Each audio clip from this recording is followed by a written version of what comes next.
তুমি কি জানো একটা পেন্টিং বছরের পর বছর নতুন রাখার সিক্রেট কি? আজকের ভিডিওতে আমরা সেটাই জানবো। পেন্টিংয়ে বার্নিশ কেন করা হয় এবং এটা আসলে কতটা ইম্পর্টেন্ট। Point 1, protection. বার্নিশ পেন্টিংয়ের উপর একটা ট্রান্সপারেন্ট লেয়ার তৈরি করে, যেমন হচ্ছে ধুলো, ময়লা আর পানি থেকে পেন্টিংকে রক্ষা করে। Point 2, colour brightness. সময় গেলে পেন্টিংয়ের রং ফিকে হয়ে যেতে পারে।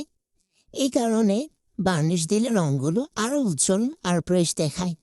Point 3, ultraviolet protection.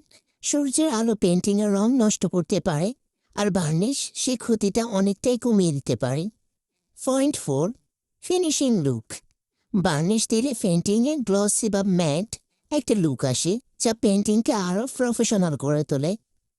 Point 5, easy cleaning. Varnish থাকলে পেন্টিংয়ের ধুলো সহজেই পরিষ্কার করা যায়, পেন্টিং সহজে নষ্ট হয় না। বার্নিশ শুধু সৌন্দর্য বাড়ায় না একটা পেন্টিংয়ের, বরং পেন্টিংটাকে অনেক বছর ধরে নিরাপদ রাখে এবং সুন্দর রাখে। আজকের ভিডিওটা ভালো লাগলে লাইক, শেয়ার, ফলো করতে ভুলো না। আল্লাহ হাফেজ।